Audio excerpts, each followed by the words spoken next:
Putting accuracy first, this is News 3 Weather.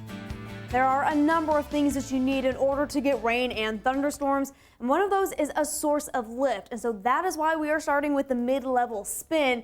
When we are talking about the system that is coming into our region tomorrow night, we are associating it with a cold front. But that cold front needs a little bit of upper level support. And again, that's where this comes in. It's pretty easy to pick out where this little bit of energy is at. This is by 8 o'clock tomorrow night, and right ahead of that is normally where you see the most rising motion, and that's where a lot of those storms are really going to get themselves going. So that's going to continue on, and again, that is really going to aid in a lot of that storm development.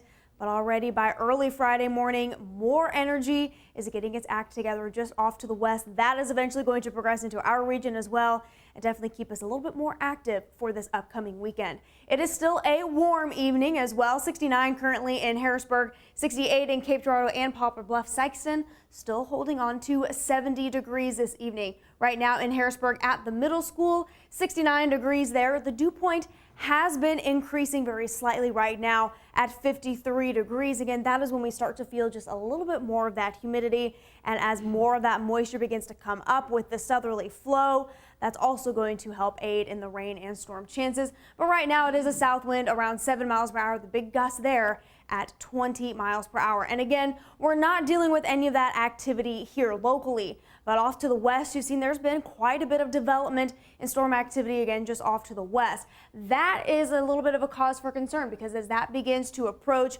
that could bring in the chance for storms at least a little bit earlier during the morning hours. Not necessarily expecting a washout there, but you can see that first little wave during the early morning hours.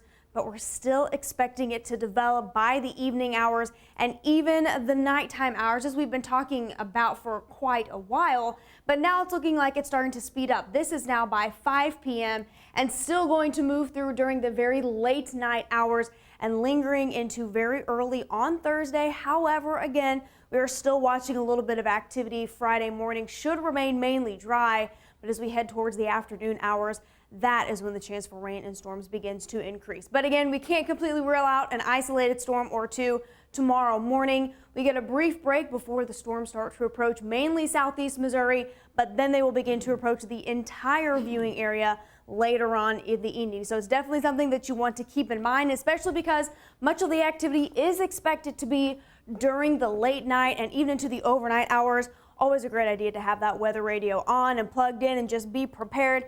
But again, not much of a break. A rainy and stormy weekend in store for us as well. This weekend we won't even get a good Sunday. Yeah, probably not. Say last weekend we at least got a reprieve on Sunday. Not this weekend.